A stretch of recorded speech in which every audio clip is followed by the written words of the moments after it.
lose a thing. Oh my God. Y'all act like y'all won't hear this.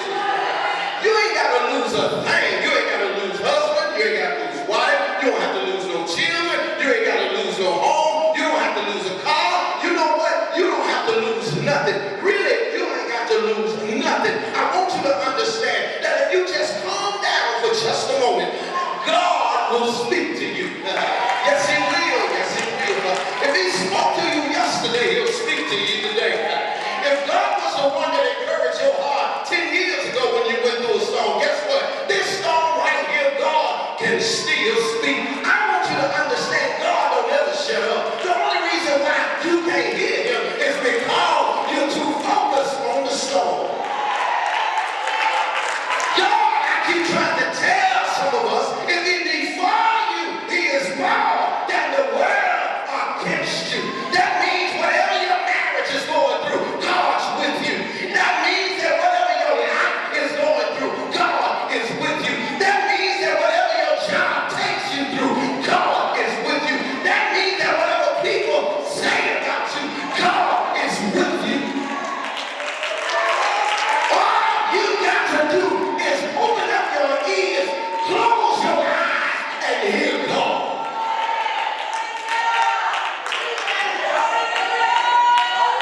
I got a sleepy crowd this morning.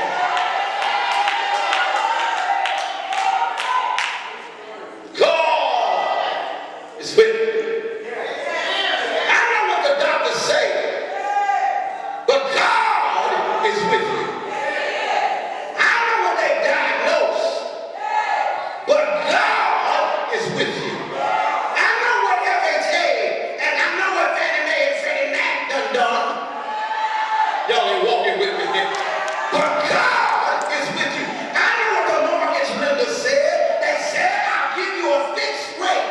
Y'all ain't gonna hear me here. And because we trusted them, we didn't look at the papers to only find out that the fixed rate wasn't really a fixed rate. Oh my God. Anybody understand what I'm talking about?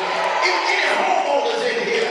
Anybody that mess around and got a bad loan and now you see that your mortgage payment is going up steadily higher and higher. I want you to understand, don't you even start looking at the storm of foreclosure.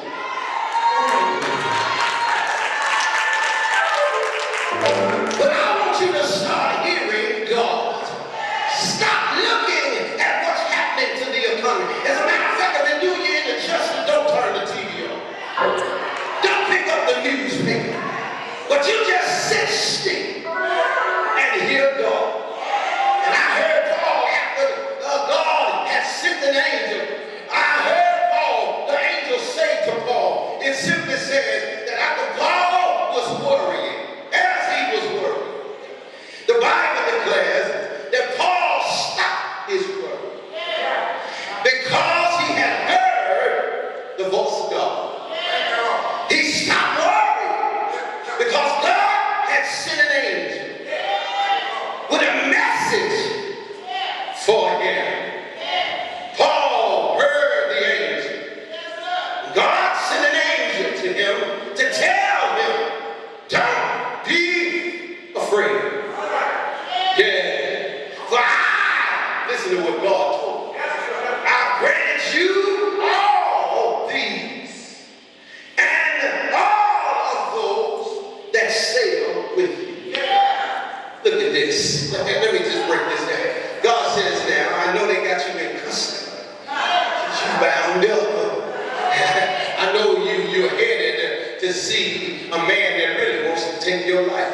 And as a matter of fact, you're thinking that your life might get taken before you get there. But I want you to realize, don't be afraid. As a matter of fact, because I'm blessing you, I'm going to bless everybody else that's on the ship. Y'all ain't catch that. I know you did. See, before you start dogging somebody out, and before you start running away from folks, find out if that's your blessing. Y'all ain't gonna hear me here. They wanted to get rid of Paul, but I want you to understand that even when the prison guard was saying that the storm has gotten too terrible, we ought to kill every accused person on the ship, and then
can't pay it. I started saying, yes I can, yes I can.